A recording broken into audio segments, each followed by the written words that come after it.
Hello everyone, कसे आहात तुम्ही? मी सोनम, तुमचं सोनम्स रेसिपीमध्ये स्वागत आहे. आज आपण करणार आहोत पनीर भुर्जी. पनीर भुर्जीसाठी मी घेतलं आहे साधारण पावशेर असं पनीर आणि हाताने चुरून घेतलं आहे, म्हणजे बारीक असं करून घेतलं आहे हाताने. आणि मी बारीक कांदा आणि बारीक टोमॅटो असं चिरून घेतलेलं आहे. कढईमध्ये मी तेल घालणार आहे. तेल गरम झालं की मी त्याच्यामध्ये बारीक चिरलेला कांदा आणि बारीक चिरलेलं टोमॅटो असं घालून फ्राय करणार आहे. आपला कांदा आणि टोमॅटो छान फ्राय असं करून घ्यायचं आहे.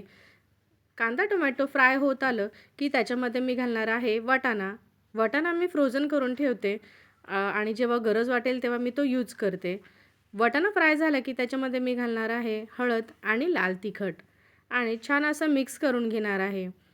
कांदा, टोमॅटो, वाटाणा आणि लाल तिखट आणि हळद मिक्स झालं की मी त्याच्यामध्ये बारीक चुरून घेतलेलं पनीर घालणार आहे.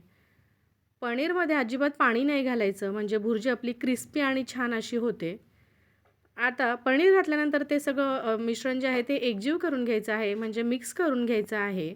आणि वरतून चवीपुरतं मीठ घालायचं आहे आणि अगदी थोडीशी अशी कोथिंबीर घालायची आहे. अगदी पटकन होणारी ही अशी आपली पनीर भुर्जी आहे. आता कोथिंबीर घातल्यानंतर मी साधारण एक 5 ते 10 मिनिट झाकण लावून भुर्जी होऊ देणार आहे. पाण्याचा वापर मी अजिबात केलेला नाही आहे. पनीर असल्यामुळे त्याला तूप असं छान प्रकारे सुटलं आहे आणि आता त्याला पुन्हा मिक्स करून घेतलं आहे. अशी आपली पनीर भुर्जी रेडी झालेली आहे.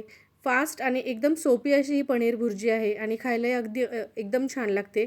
जे व्हेजिटेरियन आहेत त्यांच्यासाठी तर हे एकदमच मस्त असं खाण्याचा प्रकार आहे.